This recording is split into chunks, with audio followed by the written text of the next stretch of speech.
getting, bandied about, like Kamala. I mean, I don't know if you guys remember. I mean, I personally, I think this is when it went left for Kamala, was when she started proposing that unrealized gains tax, which is just completely idiocy, right? It's complete idiocy. And it's like, when you have those kind of policy proposals, how do you really come back from that? Like, it's pathetic. I don't know. And then, of course, the student loan thing, canceling student loans and blah, blah, blah. And like, the thing that happened during COVID where it's like, okay, let's put a break on this. All right. Let's extend it indefinitely. Can you stop being disruptive? Like, I know that you think that it's cute to be trolling over the age of 25 Starbucks, but it's really fucking annoying. Like, it's really annoying. Yeah. Anyway,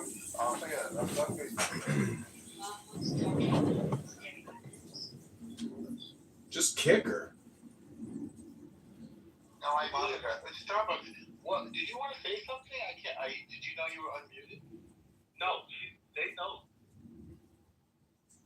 We're having a little bit of shots right now. What's the deal? I think it's more than shot.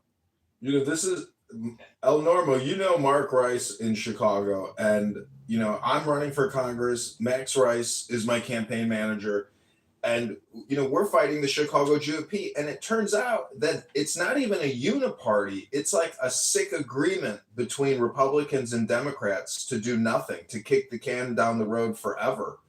And the head of the Chicago GOP is now modeling in some kind of Chinese male model fashion show. And he goes to Vietnam and opens a business with a Chinese partner. So I'm not like a Chinese conspiracy theorist, but there's foreign influence in the parties, and it's a lot of incompetency, no America first, and it's kind of people like Starbucks who sit there and just moan shit while you're trying to have an intellectual conversation about the problem. Don't lower it.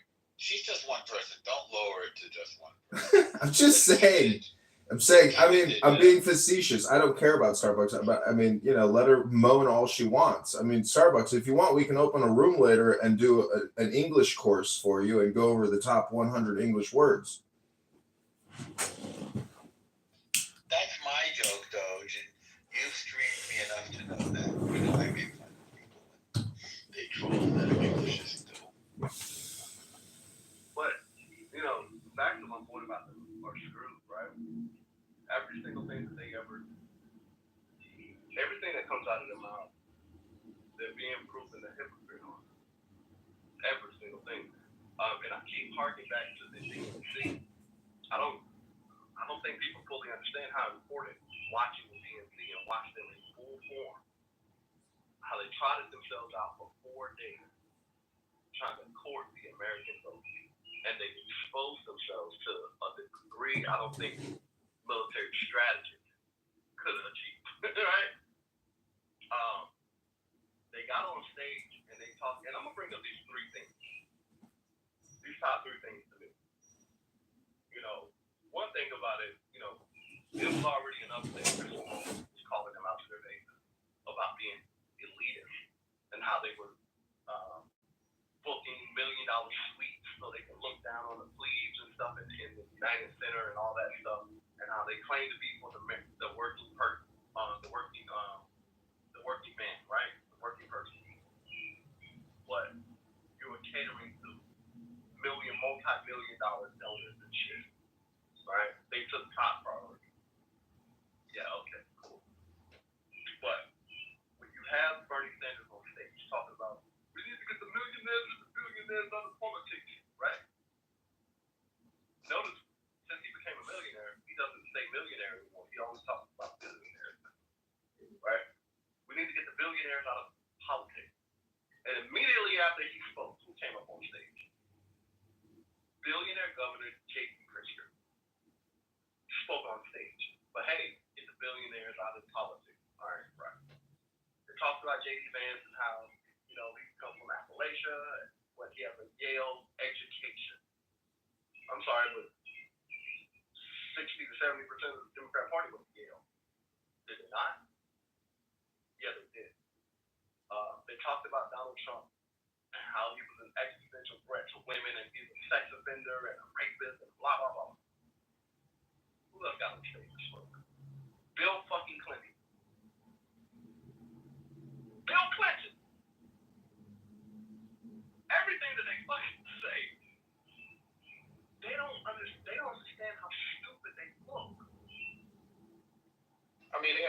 Thee Stallion, headlining, Kamala's campaign.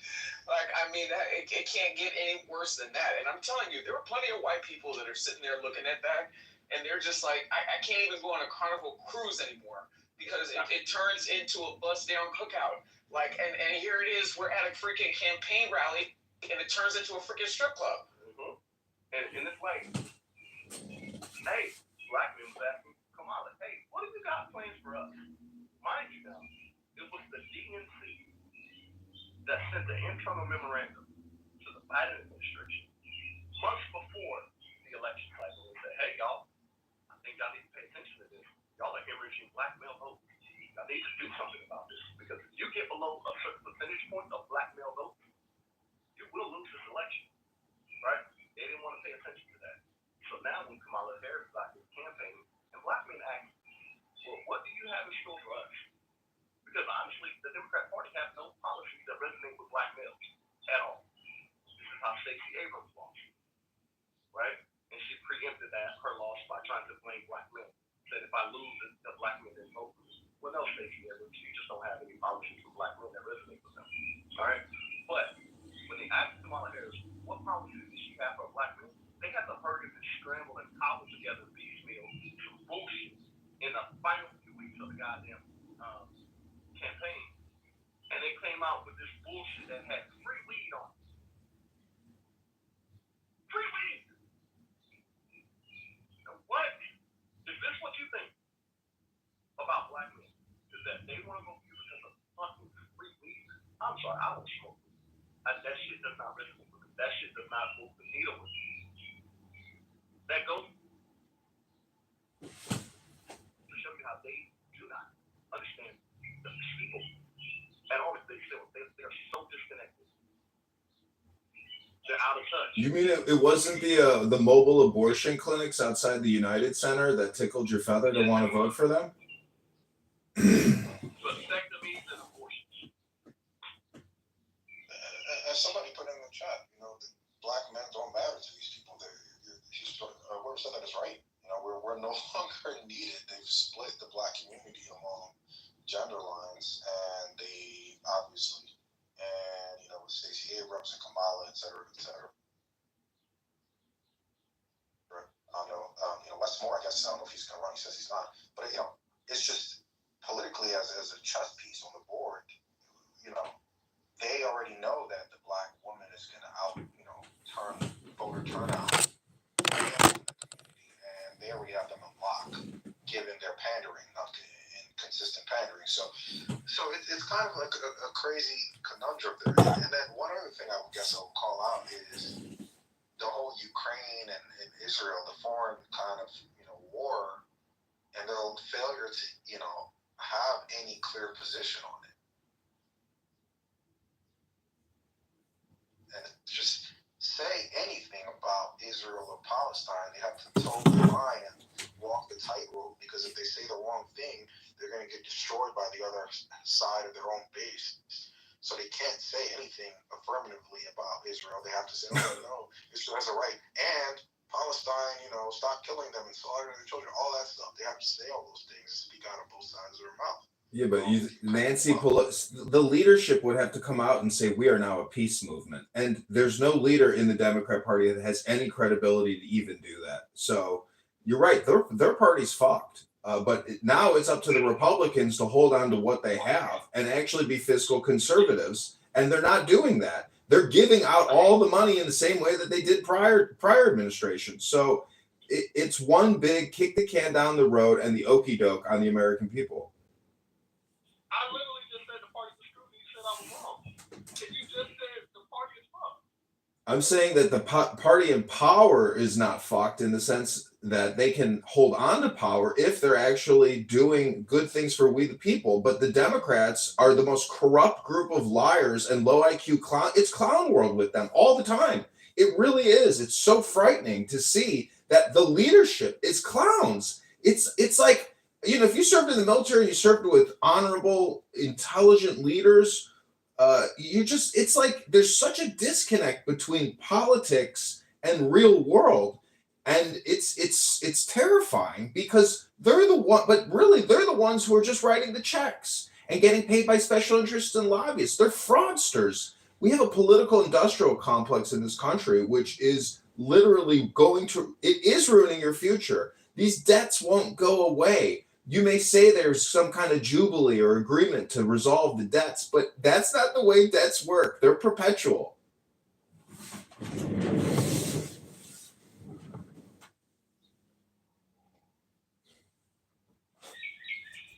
They're bought and paid for.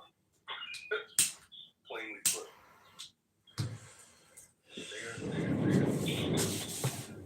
Oh shit. Honestly, in the utopian world, they should not see the goddamn White House for the next 20 to 30 years. Realistically. Principally, morally, politically, they should not see the White House again for the next 20 to 30 fucking years. The right has been given a gift. They have been given a gift, like, to proportions like that is untold to man. They have been given a fucking gift right now. And they have the opportunity, once in a fucking lifetime opportunity, to hold the White House for as long as they want. At this point, It's going to be JD Vance. I mean, when you see Vance, giving the Pope a Bears jersey yesterday, he's setting the groundwork for a future presidency. But Robert F. Kennedy might become president. I don't know. I'm kind of torn, thinking maybe we should spend on ourselves like drunken sailors, but not in the way we've been doing it, because Trump wants the Federal Reserve to lower the interest rates, and a lot of people hate banks. And if you can make a run on the bank and fuck them over, I mean, and it goes to you, the person in the American society, and we all actually do wealth redistribution and get greedy. I mean, everybody in this country could have $100,000 check, by Friday. So, but we don't do that. We actually send the money overseas, to the World Health Organization, to the United Nations, to Ukraine, to Israel, to even Russia. I mean, all you have to look is what the State Department sends the money out to. It's so crazy what we do.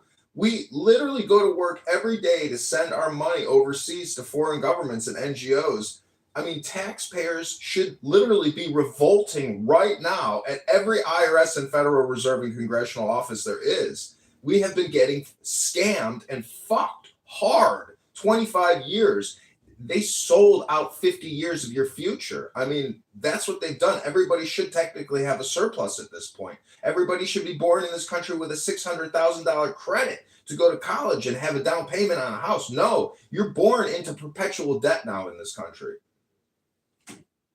I mean, with U.S. aid and all those other things, I don't know, this is just a conversation topic, but is there any argument to be made about the footprint, the foreign policy footprint that we have, and essentially what we're doing now is shrinking our footprint, right?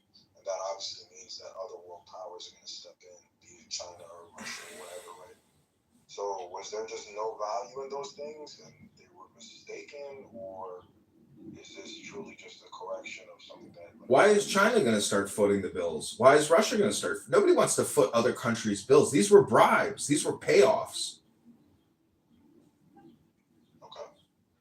I mean, I know that China's investing heavily in Africa, for example. I know that there's other third world countries that are going to be... If the United States is not providing aid to these countries, just basically take it that China or Russia is going to step in, whatever form that is. Now, it could be a good thing, and we can say, hey, that's not our taxpayers' problem.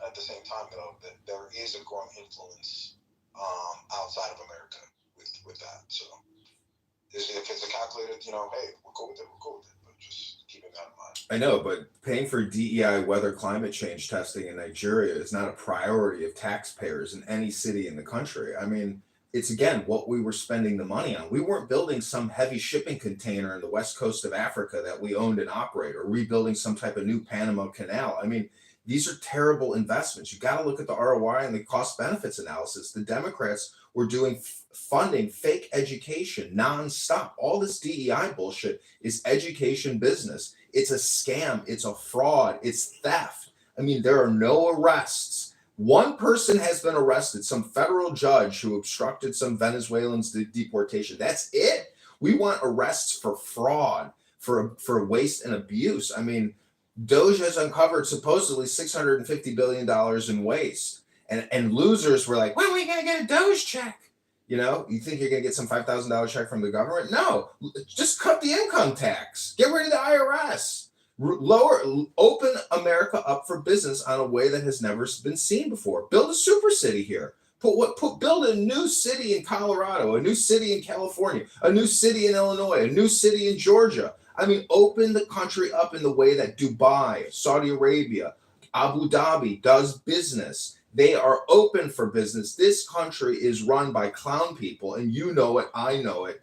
And every single time you see a congressperson on television quacking like a clown, I can't fucking believe that people keep voting for these people. So clearly, it's some type of a psychological communication hypnosis, because basically all these Congress people, all they are is content creators. They are digital creation entrepreneurs. That's all they are.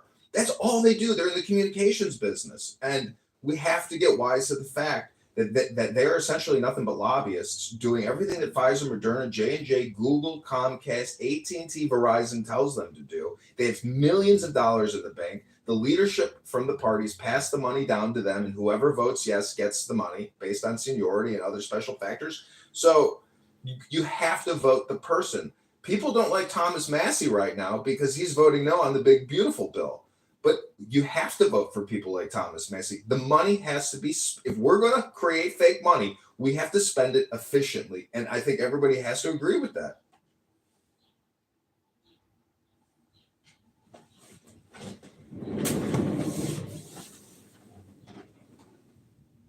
Well, if we're talking about spending, we listen. I mean, I guess you guys are aware of the credit downgrade that just happened, and the massive, and what did they say?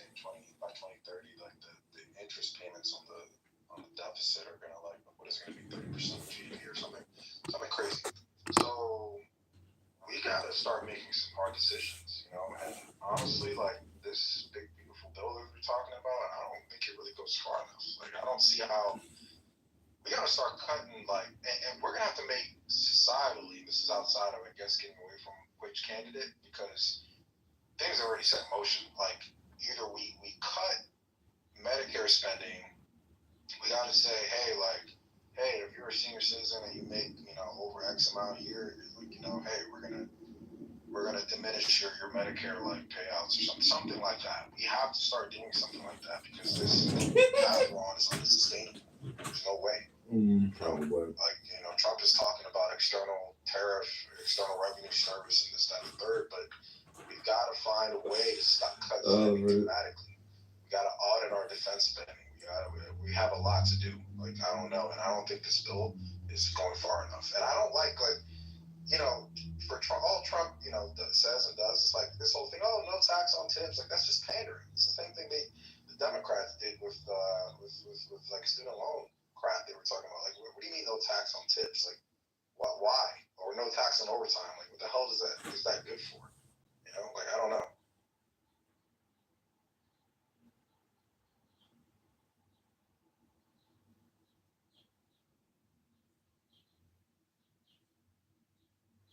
It's an annual confession. I mean, if you can't confess to making more than $150,000 a year, why should you even have to file? I mean, if you go to Taxpayer Advocacy Day at any major city, guess who lines the block? It's African Americans by the thousands who are not in compliance and have garnishment and asset seizure forfeiture impacting their families. So, that's the first time I don't know if it's compliance, psychology, or racism, but we, the people, have to. There's a book, it's called The Practical Rights to Demand Everything. It's called Greed or Greedy. Basically, it says that in the end, we weren't greedy enough. And so the problem is we're greedy for special interests and lobbyists, because America isn't just lobbied by corporations. It's all lobbied by foreign governments as well. So we chuck out money out of this country through the State Department and foreign aid that why do we even, it's like, why go to work to pay all these countries? It's just from the individual taxpayer's perspective, you realize that you were bought and sold for at birth. You were created to go to work, to create revenue, to give it out to these countries, but we just borrow it now. 35% of the economy is borrowed money from the Federal Reserve, China, and other countries. That's 35% of our supposed economy. It's not a real economy. This is a fake economy. I mean, the job numbers are all fake. Even the stock market is inflated. The whole thing is built on Congress and the Federal Reserve kicking the can down the road. The danger of pulling the rug out on that is that the whole engine will break and that the car will no longer even operate, which could be a good reset, a hard reset. It may be nobody can pull the plug, but if we ever wanted to get honest in this country and not do currency manipulation and fake money creation, I mean, the whole economy would crash, and it would be literally. But again, it would take a couple hard years. I mean, imagine if Social Security recipients didn't get their Social Security money, VA's, pensions, and all. Imagine if the flow of money just stopped because we actually admitted, okay, there's no more money because we're not going to raise the debt limit, and they just raised it 5 trillion. And they're planning on spending 20 trillion more than previously estimated over the next 10 years. So maybe it's a good thing, maybe it's a bad thing, but I know personally no one can run their life like that. Only the government can. So they have a superordinary godlike power to survive. It's an immortal civilization is an immortal creature apparently.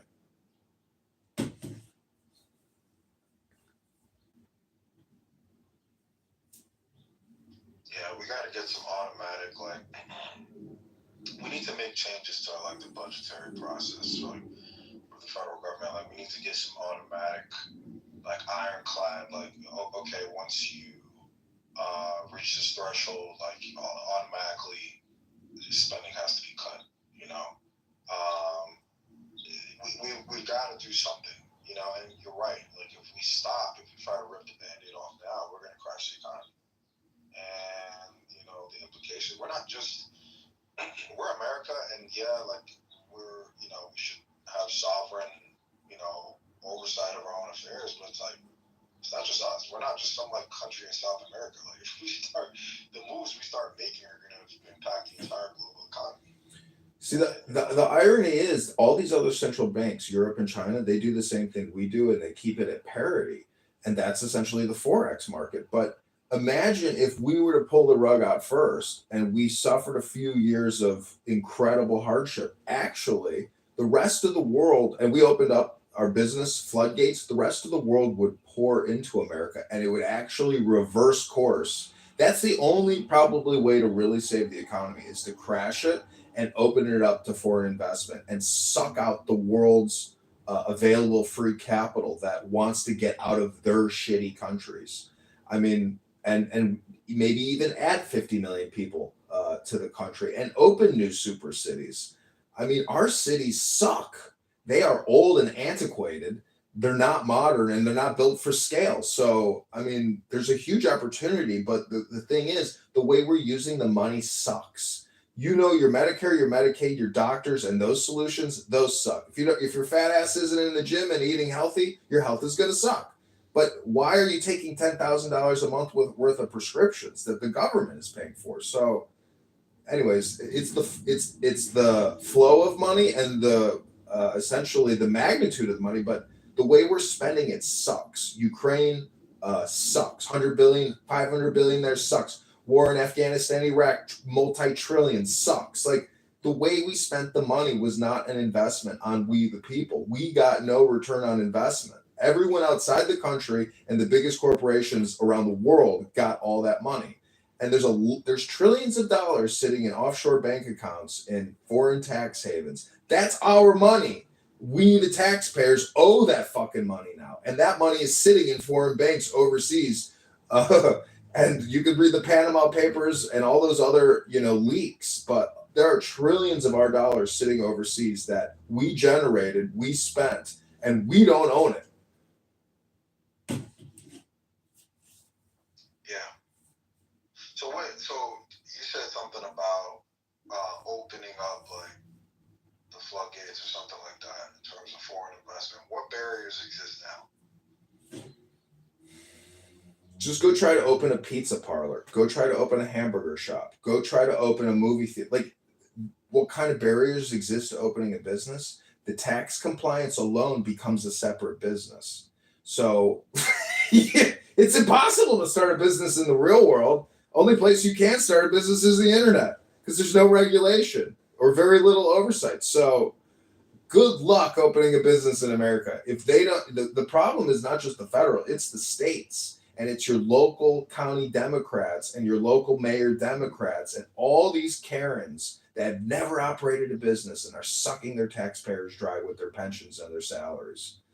So you know it, I know it. We live in clown world. We have to essentially either figure out a way to operate clown world, efficiently, or we have to burn clown world to the ground. I mean, I would propose that the U.S. federal government suspend habeas corpus and maybe even create a one federal republic and essentially go from 50 states to one state.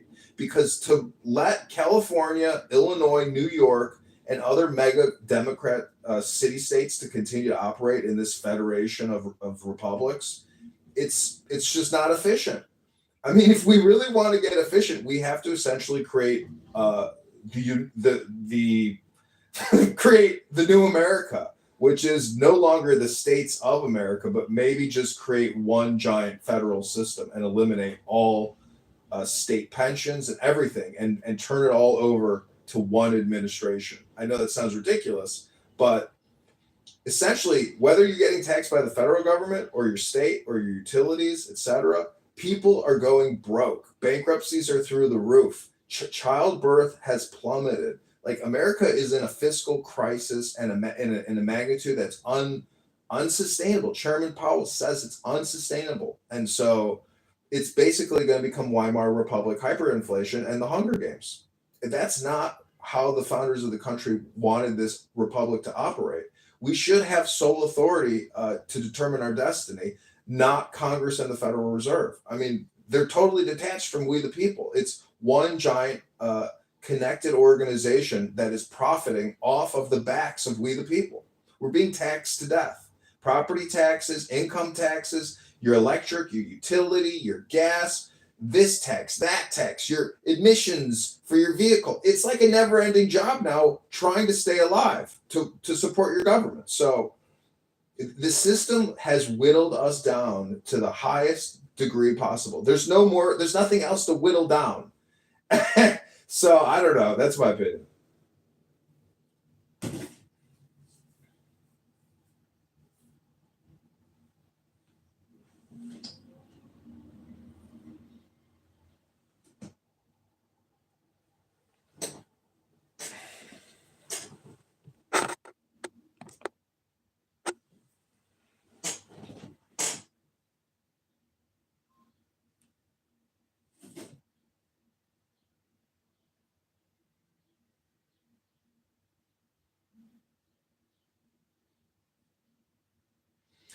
I like how there's this like belief that robots are going to become so intelligent that they'll be able to build other robots and essentially create something from nothing. It's just not possible. Everything is metaphysics essentially, and I don't know what the solution is. No one could possibly know the future or any true solutions or what the best models or best optimization is for saving the republic known as America. But I have had fun ranting. Mike, how's your morning? What are you doing right now? Are you just listening? Are you at a job site? Or are you in your office podcasting? Oh, I'm just listening right now. Yeah, when I saw Trump today say, we don't even talk to Thomas Massey. Well, Chairman Powell the other day said, well, I don't even talk to Trump. So there's a lot of people in government that don't want to talk to each other. And they don't talk to each other because it's based on supermajority. So I don't know. But see, the thing is, social justice on the internet is what's bringing the awareness to the problem, is that there is a failure to communicate at the highest levels of government. And the Doge team has openly said there's no cross communication between any agencies. Social Security doesn't talk to VA. VA doesn't talk to IRS. So there's this huge siloing that has taken place in the federal government, and there's no efficiency. So, anyways, I mean, we're going to spend. I don't know. Have you seen the big beautiful bill and how big it is, and how it raises the debt limit and future debt borrowing? It's like the biggest bill of all time. The bills just keep getting bigger and bigger. They're supposed to get smaller and smaller, but maybe this time we'll actually use the money for good as opposed, for war and foreign influence and bribery.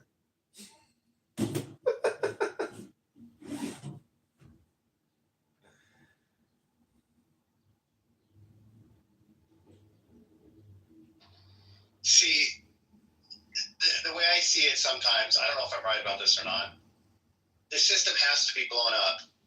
The people that are going to suffer the most if it gets blown up are the elite rich people who have found out how to use this system to make so much money. So this idea that like the middle class has to take a big hit to blow up the system. No, it's that rich people have to take a big hit to blow up the system because more often than not, they've found a way to work with the existing system and to capitalize on its inefficiencies.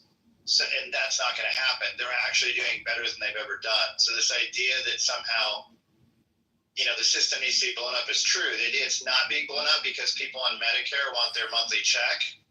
No, I call bullshit on it. The reason it's not being blown up is because billionaires have figured out how to work the system, and they're not going to allow any threat to the existing federal exchange and investment. It's like, dude, the spice must flow. That spice is the dollar creation of debt, and that spice must flow. It's the ultimate priority, and it's kind of funny, but if you cut the spice production, you destroy the government. So, and just think historically, what always survives? The government always survives. The people are the ones that suffer. So I don't know. I mean, it's kind of funny to think that like you may be pro-business. Well, the government and large corporations, buoyed by the government, survive too. It's both. It's not just the government. It's also large corporations that are too big to fail. They survive too. That's the problem. The problem is that capitalism isn't occurring because the government's interfering and allowing large businesses to not fail. Yeah, the 2008 banking financial crisis is the perfect example of that, where the banks literally went insolvent. Lehman Brothers collapsed. I mean, but they bailed out. They picked and chose. What I want to hear is more people talk about both the government and the big businesses that are too big to fail. I want to hear people put them both in the same category. I'm really tired. One of the reasons I push back on Republicans so much is that I'm really tired of them, and Democrats are guilty of the same thing. I'm really tired of people giving big business, the benefit of the doubt. Big businesses are increasingly an equal part of the problem. It's the same reason that billionaires just changed parties overnight, because they realized one was going to help them financially more than the other. They couldn't give a shit less about the social issues that they might actually believe in deep in their hearts. Who cares? If it comes up against human rights versus my paycheck, I'm taking my paycheck every time. So I want, until America, when you say America lets them, we're not greedy enough, it's true, we're not. But the corporations are greedy enough, and the government is helping the corporations. It's really important that we start talking that way. Until we do, we will keep suffering like that. You were talking earlier about this idea that if we quit giving so much money away to people, look, we could give everyone $100,000. You tried to give $100,000 to everybody right now, even if you had it. Republicans would be the first one to say, no fucking way, pay down the debt. Don't give it to the people, right? Just pay down the imaginary debt that was rang up by the same people that are already ringing it up. No, it's not going to do any good. As far as I'm concerned, if you're an American citizen and you can get a fucking dollar from the government, fucking take it. Take as much as you can. Yeah. Because they are taking as much as they can. So where are the people saying, no, we should cut costs and give back to the people? No, because the party, especially the Republican Party, pushes back on giving back to the people. They think anytime you're giving back to the people and not benefiting large corporations, you're hurting what they say is the average American. Really, you're hurting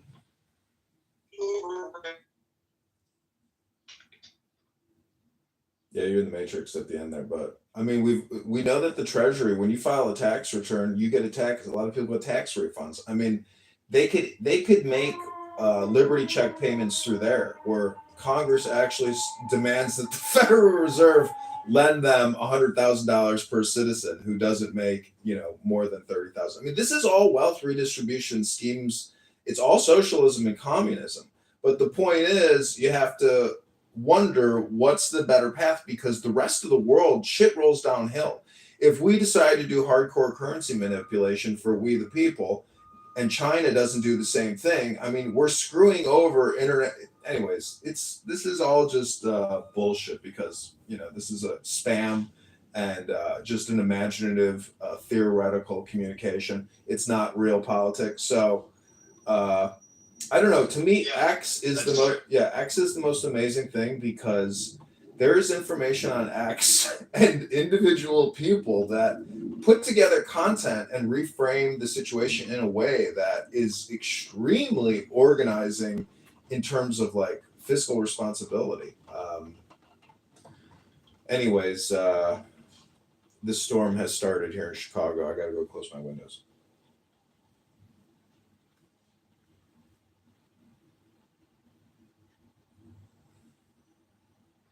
Oh, it's good to talk to you, brother. Thank you. Yeah, Illinois is the perfect example of basically there is no Republican Party. It's actually just all Democrats that filled the roles of Republicans, because there are no real fiscal conservative Republicans. So I don't know. This is like a generational thing where the baby boomers are responsible, and George Bush particularly, because of 9/11, in my opinion. Everything was going pretty smooth until 9/11. Bill Clinton, George Bush, I mean, Bush and the banking industrial complex, the military industrial complex, they really took America for a ride on 9/11. I mean, anybody who could fathom military strategy would have suggested a punitive guerrilla insertion and taken out as many enemies as possible and saved as much money as possible. I mean, it really is They didn't just take them a ride from that. They also took America for a ride when they transitioned pensions to 401ks, where they benefited from both. Yeah. They ended up getting the pensions and investing early in 401ks when they had the expendable income, and then they pulled the rug up under them, and now people don't have the expendable income to invest in 401ks. 401ks cost more than ever. They're being paid. The matches are smaller than ever, and the boomers allowed that to happen. So they got the best of both worlds. They're sitting on pensions and lucrative 401ks, and I mean the wealth transfer is going to happen at some point. So we just need to wait for the boomers to die. They basically pulled the rug up. They're hanging on to everything. We'll see if I guess the next step is Zers and millennials. Let's see if they save it or use it properly, or they just go ahead and fucking blow all of the wealth that's been acquired by the boomers and trying to keep up with the Joneses and trying to maintain a middle class lifestyle that increasingly doesn't exist. That's what the future holds. I don't know if that's what's going to happen. The great wealth transfer may not be exact. It might not be as healthy on the back end as it seems to be for the boomers right now on the front end. I know wealth transfer is like a jingoism or a mantra. The wealth is always now. There's no such thing as a transfer. I mean, I know, all these things are legal. I mean, all this shit is set up. I mean, if you know anybody that has a tremendous amount of money, they set up trust funds for their kids as a nonprofit corporation, and it's up to them to distribute the money for nonprofit activities and pay themselves a nice salary. So there's all kinds of workarounds through nonprofits to always evade estate taxes, income taxes, and you just live off the nonprofit, and you didn't even pay any tax on that fucking income. So there's a huge loophole if you're organized and you have money. Lawyers and money end up saving money because they know the loopholes in the federal tax code. And if you've ever seen the federal tax code, it's a 6,000-pound manual with 600 million words in it. It's in the finest print you've ever seen. So lawyers and financial advisors and tax accountants, I mean, they have the game rigged if you're wealthy. And even in Berkshire Hathaway, CEO said, my secretary pays a higher income tax rate than I do. So the system's fucked. But that's why the system will never get blown up. That's why you said this conversation is so meta and completely unrealistic. It's not going to get blown up because they've successfully worked the system to the point now where the middle class is going away, but the upper class is doing better than ever. I mean, it's a huge success. If you were in on it early, if you made the right decisions early, then you're good to go. There's nothing to blow up. I'll tell you what, I have to shout out my boss. So I work for a billionaire personally as a salaried employee, but for his personal family, I guess, business. And he gives scholarships to everybody that works for him to our kids. And the scholarships are you get it regardless, just if your kid goes to school.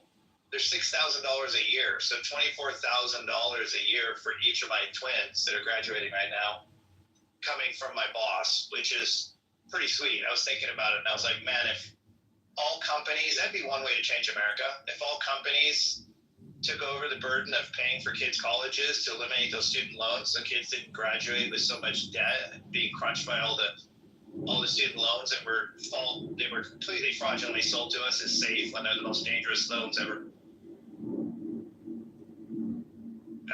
created. That alone would change America.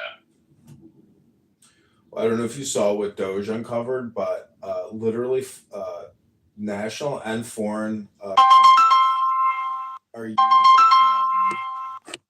using FAFSA and doing college loans with identity fraud and literally stealing money from the Department of Education and for all these college loans and using AI chatbots even as part of the process. So there's huge fraud rings that operate off and feast off of our federal government. IRS annual returns, I think it's a $30 billion fraud ring annually that steals money from tax returns and identity theft. So again, this is where individuals like Doge, because if we can't eliminate that type of fraud and those types of scams, and people's doors aren't getting kicked in Romania or Russia or China or wherever the hell a lot of these criminal fraud rings are operating, you can't get international cooperation. Like that is so fucked up. The worst fuck up is if you have a portfolio with a major broker company,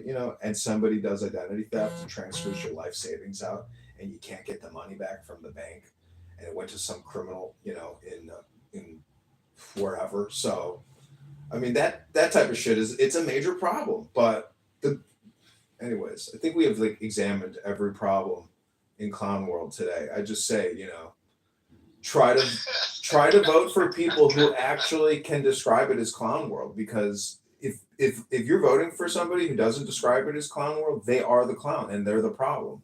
Like Karen Bass and Mayor Brandon Johnson in Chicago, these are hardcore racist communist terrorists, in my opinion. Chicago is like a lawless city. I mean, people are getting shot and robbed throughout the city all week long. There are homeless, fentanyl addicts robbing you on the train, sleeping in every train car. We live in clown world. The police have no power to actually do anything. I mean, fill the prisons up, get the drug addicts and the prisoners. I mean, the homeless criminals off the streets. I mean, it's not criminal to be homeless, but if they're obstructing people from going to work, they need to fill the prisons with Caucasian white collar criminals, not black criminals from the streets.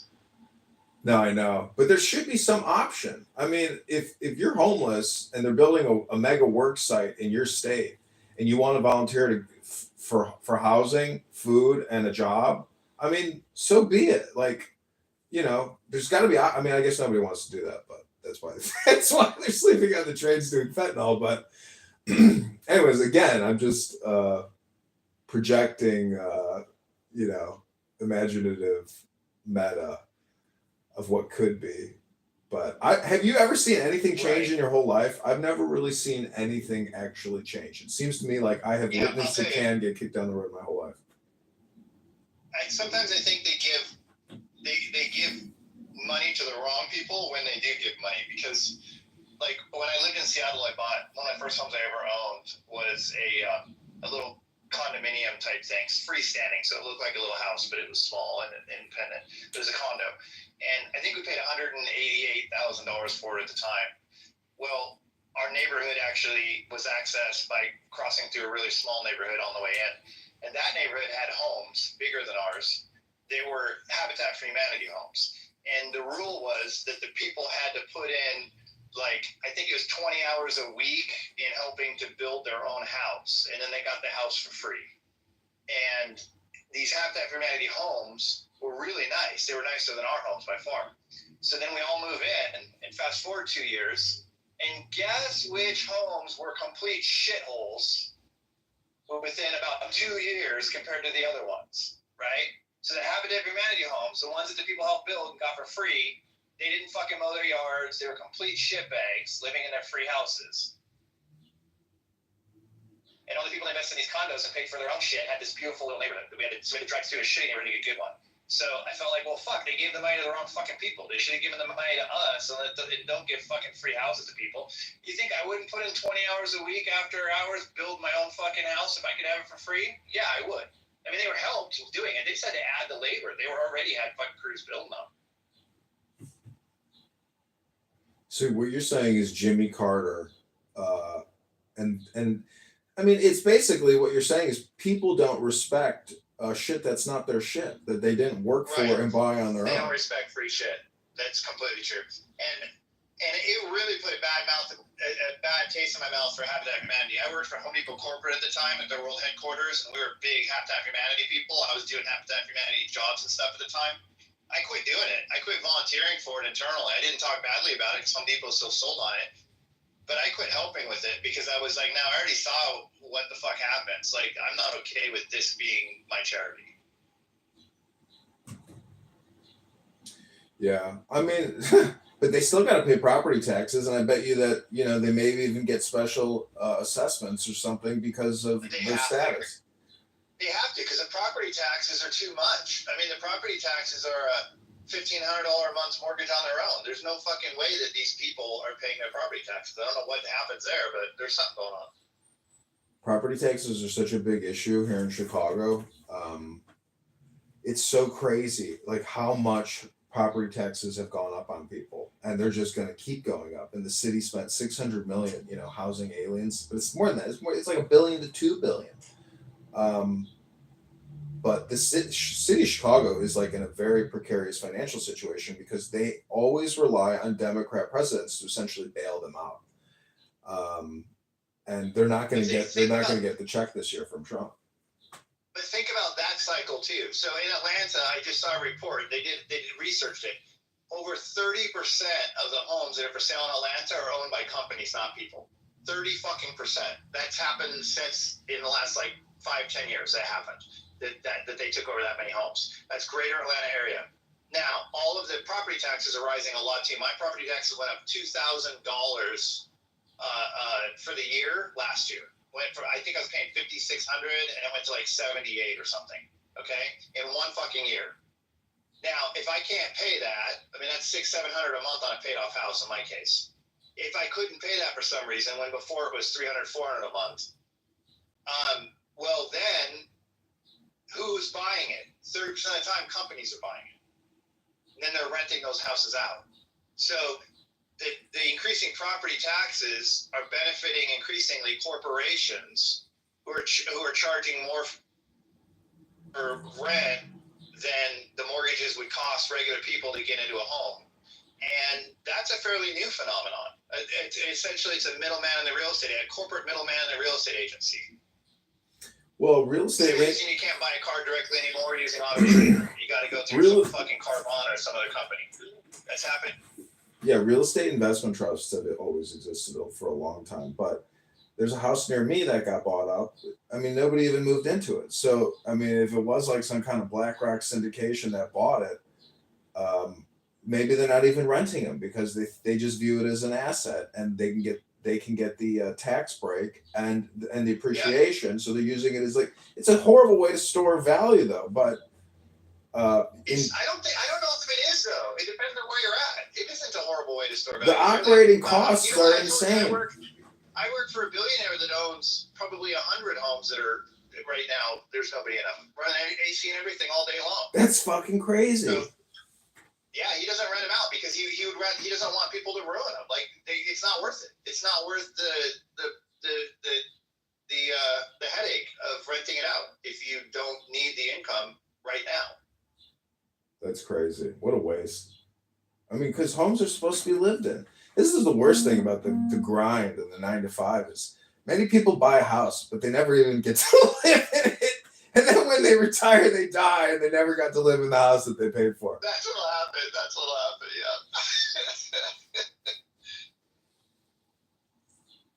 Yeah. I mean, I guess yeah, they sleep in it. That's it. It's basically it's 4 walls and a roof to sleep in to protect yourself from the elements, so you can get back to work and continue paying off the federal debt. Well, I mean, the guy I work for, he has ranches and stuff. So there's people that work on the ranches that live in some of the houses. So in some cases, they're a part of their salaries. Like they basically live in his houses, and then he doesn't have to pay as much salary. So it's a way to work it, and then at least you have a little control over it because they're your employees. You know. It's kind of crazy when you have billions and billions of dollars. You end up creating like your own microeconomy and your own state almost, like a business. That's what I'm talking about. That's what's interesting. Like when I said I'm a salaried employee, but I really work for a family who needs things, right? I mean, they need an electrician, they need a plumber. Like they don't want just any old person coming into their world to work on something on a one-off basis, you know, which makes sense. I'd be the same damn way. I mean, once they trust you, once they know you're not going to steal, once they know you're not going to, share secrets, at that point, yeah, it's better to just pay you as a full-time salaried employee and then have somebody you can depend on for all kinds of things, from not just cooking your food, but doing your electrical work and maintaining your security systems and everything else, you know?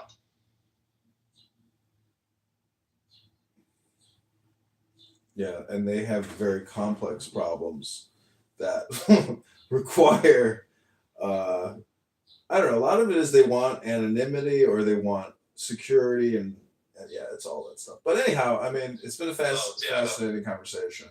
But I'm going to leave here in 7 minutes. El Normo, what do you think the solution is for America over the next 10 years? What's your 10-year plan, Dr. El Normo? Is it just peace and equanimity? My guess is he's not listening because Norm can't. I don't think Norm can sit this long and not talk if he's involved. I think that's impossible. He's not. Prove me wrong, Norm. Prove me wrong. I'll get in with you guys on this. But also, I wanted to say too. So, Mike, you're up in Seattle, I think you said, and Doge, you're over in Chicago. Yeah, I'm in Atlanta, and yeah, he's in Chicago. Okay, very cool. It's kind of funny and weird how different. I'm down in South Florida, and how different everybody's issues are across the country.